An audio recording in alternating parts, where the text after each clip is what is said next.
हाय, good morning. आत्ताचा हा video मी एक प्रोजेक्ट स्वतःला समजावून सांगण्यासाठी करतोय. प्रोजेक्ट काय आहे?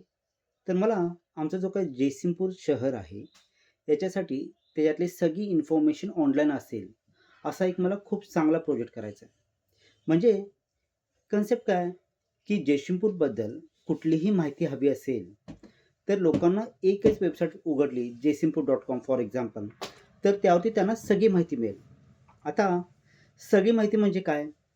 तर कुठले-कुठले दुकानं आहेत, कुठले दुकानं कुठं आहेत, किती वाजता उघडतात, काय करतात, कुठले-कुठले बिझनेसेस आहेत, कुठले-कुठले डॉक्टर्स आहेत, कुठल्या डॉक्टरचं काय स्पेशलायझेशन आहे, कुठले-कुठले नगरसेवक आहेत, कुठल्या नगरसेवकानं आत्तापर्यंत काय-काय काम केले.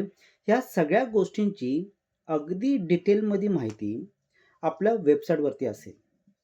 मग हा जर प्रोजेक्ट जर मी खरंच अगदी व्यवस्थितरित्या केला, तर मला याच्यातून खूप चांगला रेव्हेन्यू जनरेट होऊ शकतो.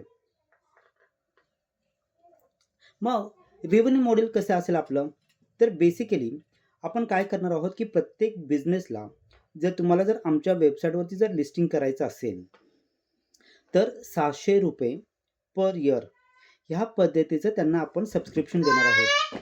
आणि ह्या सबस्क्रिप्शन ज्यांनी घेतील, त्यांचीच इन्फॉर्मेशन फक्त आपण आपल्या वेबसाईटवरती पब्लिश करणार आहोत. मग कालांतरानं कसं होईल, की एका दिवसात हा प्रोजेक्ट रन होणारच नाही आहे.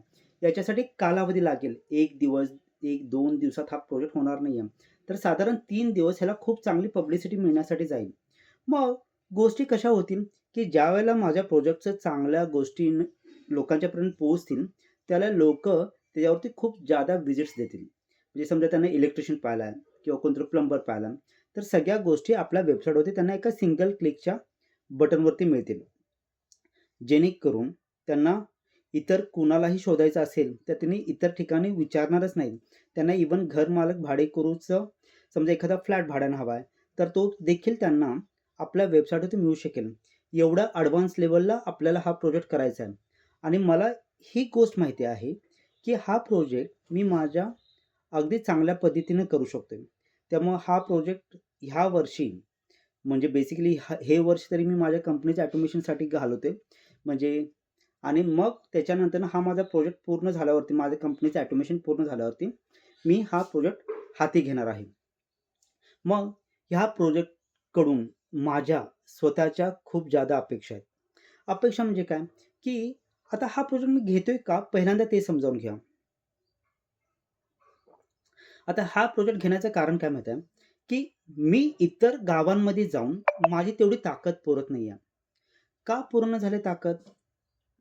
कारण इथून तिथं जाणं, तिथं मॅनेज करणं आणि जेवढी ताकद, कारण तिथं पण लोकल डेव्हलपर्स असतीलच. त्यांची जेवढी ताकद तिथल्या लोकल एरियामध्ये स्ट्राँग असेल, तेवढी माझी ताकद इथून तिथे लागणार नाहीये. त्यामुळे मी ज्यावेळेला माझा बिझनेस एक्सपान्शनचा विचार करतोय, त्यावेळेला माझी ताकद ती पुरत नाहीये. म्हणून मला काय काम करायचं आहे? मला सगळ्या गोष्टी जयसिंगपूरसाठी इम्प्लिमेंट करायच्या. म्हणजे थोडक्यात लॉजिक काय? स्वतःचं इनोव्हेशन काहीही लावायचं नाही. Googleनं तिथे इम्प्लिमेंट केलं, आपण तीच गोष्ट जयसिंगपूरला इम्प्लिमेंट करूया. Swiggy, Zomatoनं तिथे इम्प्लिमेंट केले, आपण इथे इम्प्लिमेंट करूया. नंतरनं ऑनलाईन कॅब बुकिंग आहे, ते आपण जयसिंगपूरसाठी इम्प्लिमेंट करूया. म्हणजे प्रत्येक गोष्ट जे बाकीच्यांनी इतर ठिकाणी इम्प्लिमेंट केले, तीच गोष्ट फक्त आपण आपल्या शहरासाठी इम्प्लिमेंट करूया. मग आपल्याला अगदी चांगल्या पद्धतीने याचा उपयोग होईल. आणि हे आपल्याला असंच करायचं असेल, तर खूप चांगल्या पद्धतीने तुला काम करावं लागेल. याच्यासाठी तुला न थकता, न दमता डेली काही लोकांना भेटणे, त्यांना जाऊन प्रोजेक्ट समजावून सांगणे. पहिल्यांदा आपण पॉलिटिशियन्सला जाऊ, त्यांना भेटू, त्यांना सांगू, पहिल्यांदा त्यांची इन्फॉर्मेशन टाकू आणि कालांतरानं एक-एक, स्टेप बाय स्टेप आपण सगळा प्रोजेक्ट प्रोग्रेस करू. तर तुला कशी वाटली कन्सेप्ट? मला तर खूप चांगली वाटली.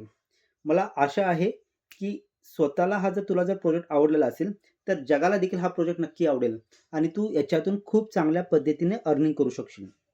अजिबात काळजी करायची नाही आहे. फक्त हा प्रोजेक्ट कर and the world will rock for you. Thank you very much.